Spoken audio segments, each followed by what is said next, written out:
VDC సభ్యులందరూ కూడా ఈ యొక్క కార్యక్రమాన్ని విజయవంతం చేస్తున్నందుకు వారికి అందరికీ కూడా పేరు పేరున నమస్కారం తెలియజేస్తున్నా.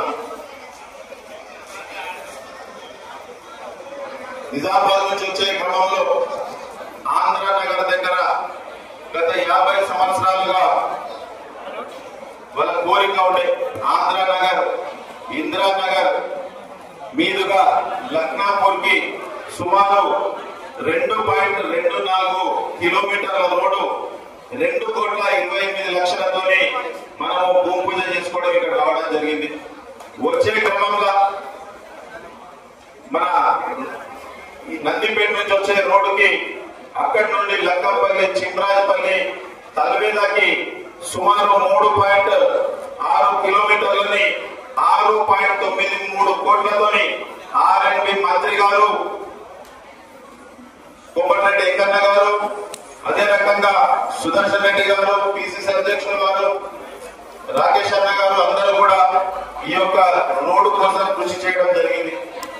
అంతేకాకుండా మన ప్రభుత్వం రాగానే నేను చైర్మన్ లక్ష్మీనారాయణ గారు కలెక్టర్ గారి దగ్గర పోయినా.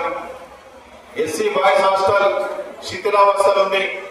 గత ప్రభుత్వంలో శాంక్షన్ వరకే చేశారు కానీ దాన్ని ముందుకు తీసుకుపోలేదని చెప్పి గతంలో ఉన్న కలెక్టర్ రాజు హనుమంత్ గారిని కూడా వెళ్లి కలిసినాం. దాని తర్వాత మన ఆర్మూర్ ఎమ్మెల్యే గారు శాసనసభలో మాట్లాడడం జరిగింది. ఇమీడియట్ గా మన ముఖ్యమంత్రి గారు, ఎందుకంటే ముఖ్యమంత్రి గారికి చదువుల పైన కానీ ఆరోగ్యం మీద కానీ అధిక దృష్టితోని రాష్ట్రంలో అన్ని విధాలుగా ముందుకు తీసుకుపోతున్నారు కనుక ఇమీడియట్ గా 2.4 కోట్ల రూపాయలని ఈ యొక్క ఎస్సీ హాస్టల్ కి మంజూరు చేయడం జరిగింది. అది కూడా మనం ఇందాకనే శిలాఫలకం వేసుకొని ఇక్కడికి వచ్చినాం. 2-3 గంటల నుంచి అక్క చెల్లెలందరూ కూడా వెయిట్ చేస్తున్నారు. అందుకోసం మా పిసిసి అధ్యక్షులు గారు కానీ సుదర్శన్ రెడ్డి సార్ వీళ్ళెవరు కూడా భోజనం చేయలేక పొద్దున్న నుంచి కూడా కార్యక్రమాల్లో బిజీ ఉన్నారు. కానీ మళ్ళీ లేట్ అవుతుందని చెప్పి మీ దగ్గరికి రావడం జరిగింది.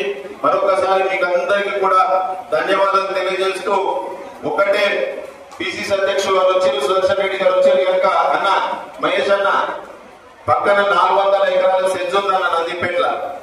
తప్పకుండా గత ప్రభుత్వంలో 10 సంవత్సరాల్లో ఏమి చేయలేదు.